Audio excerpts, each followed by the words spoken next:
Hello everybody, welcome and thanks for joining us today, and we're making a series of videos for Flavours Holidays.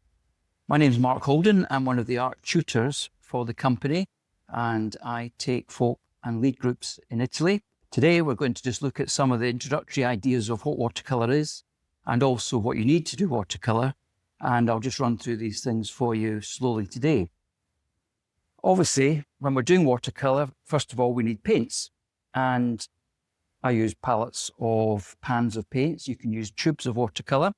I prefer the pans, but you can use a mixture of both. And basically, watercolour is coloured water. We're actually tinting water, which is our medium, and we're actually applying that onto the surface of our watercolour paper. And for example, we have different types of paper. We can actually work on various sizes. We can work on a small sheet, which is 9 inches by 12, or we can use larger 12 by 16 formats, and it's entirely up to you what you're comfortable with. We'll cover brushes, which we need, and I'll talk about brushes in a moment, and I'll run through the different techniques later on. So first of all, the types of paper, because that's quite important. And we've got the choice of a very smooth surface, which is hot press paper, or slightly more textured, we've got cold press paper, or sometimes known as knot paper.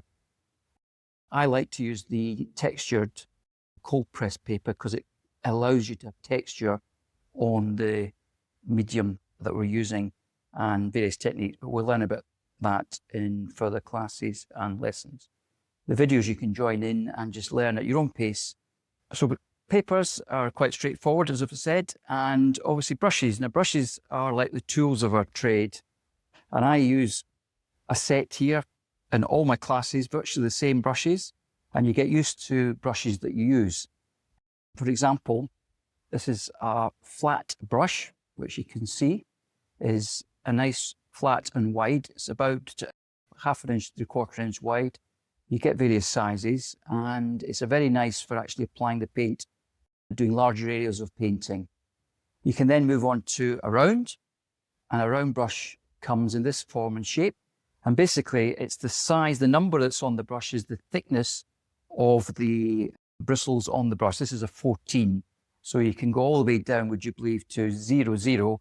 And this is a 1. This is a very thin brush for detail work. And that's very useful. So you can have a range of sort of styles of detailed work or wide washes, but we'll talk about these techniques later. My favorite brush, and those of you who ever come on a trip will know I use this predominantly most of the time, and it's a dagger brush, or a sword tail. And basically it's flat, but it's also chiseled. And it means that you can use the brush, and I'll demonstrate this later. You can actually use the tip for very fine detail, or you can do wider washes like the flat brush. And any brush you can use, it's up to yourselves, but you will get comfortable with different brushes at different times. Later on, we'll talk about using a fine liner pen. That can be used for pen and wash, and we can talk about that later. That's useful to have. And that's really the basic tools. And of course, you need water. Now we're going to look at just using the watercolours and how to use them in a very basic terms. And obviously, if you come on some of the online classes, we'll talk about that in more depth and different techniques. But I'd like to demonstrate how easy it is to use watercolour. And it's all about practice and confidence. People get very hung up about watercolour, thinking it's very unforgiving, which it can be. However, when you actually learn to work with the materials slowly, you'll find that you'll build up confidence, and we'll talk about these during further demonstrations. So basically, there's various techniques in using the watercolours. We can actually apply paint from the brush onto dry paper, and I'll show you that just initially.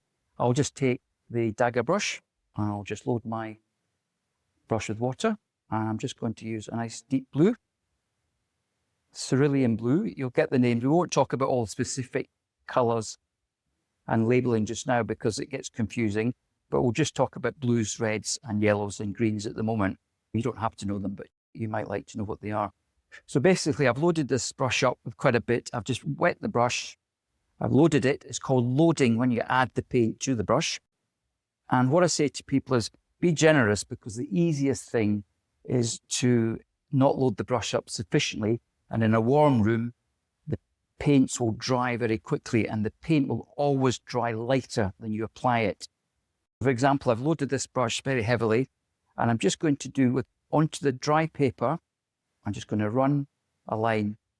And as I run down, you'll see that the paintbrush loosens, the paint comes off and it dries off on the textured paper.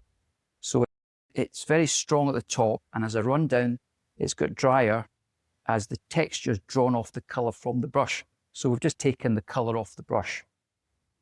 And then we'll learn about ways of moving that around in due course, but that is basically onto dry paper.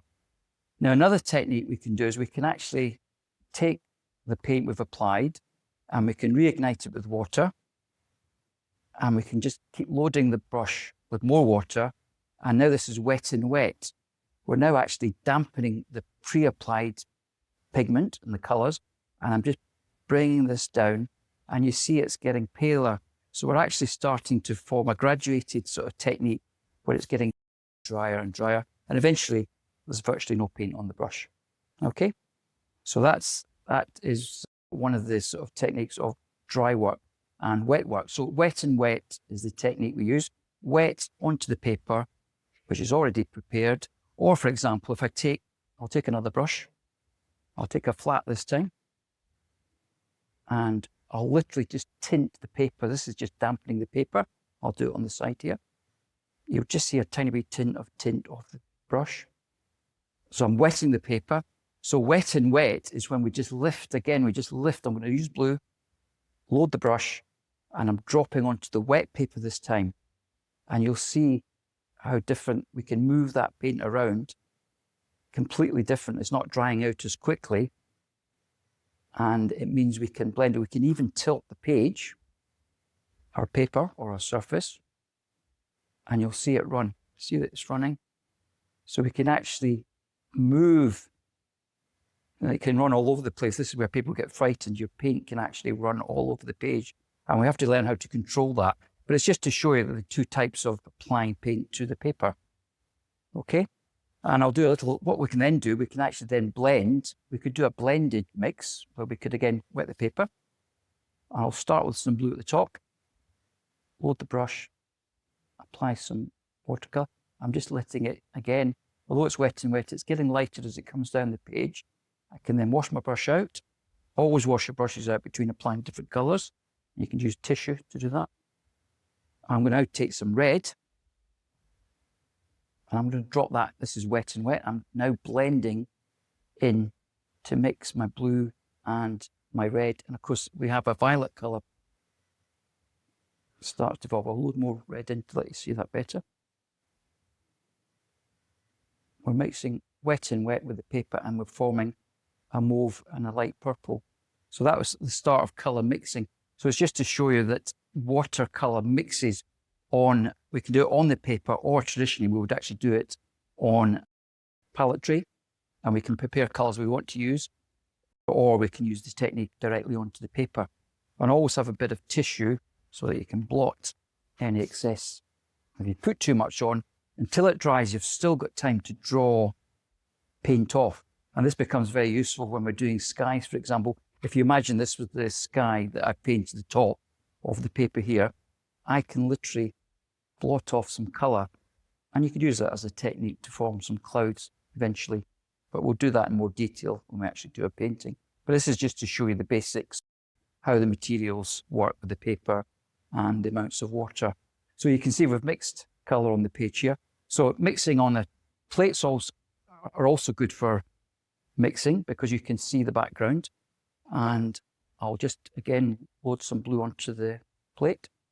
So we can use that for mixing. Some people like to mix before going onto the paper and mix prepared colours. In this case, I will take some yellow and we'll mix that, and we can form green. So we can actually mix and prepare a colour before we go to the paper. So that's the two ways of doing it. We can mix on the actual paper. Once you get confidence, you can do that, or some people like to prepare particular colours. But we'll do another section where we actually talk about how you create different colours from your red, green and yellow. And there's variations on that, which are the primary colours. One little thing, just as a recap, watercolour's transparent, and the light, so their paper is like light. It's like our light source, and all we're doing, pigments are like filters, and we're actually filtering the white light coming through from the paper.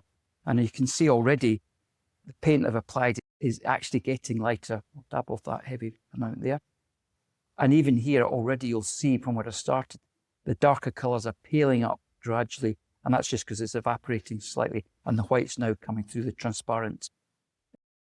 So watercolour is transparent paint as opposed to paint, which would be acrylic and oils.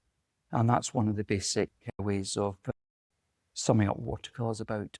So we're using coloured water to tint and apply to our surface, which is our paper. That's the first introductory video, just to give you an idea of what watercolour consists of. And we'll work on further videos to show you more examples and working up a topic and how to use the colours with more confidence. So thanks for joining us just now, and we hope to see you again.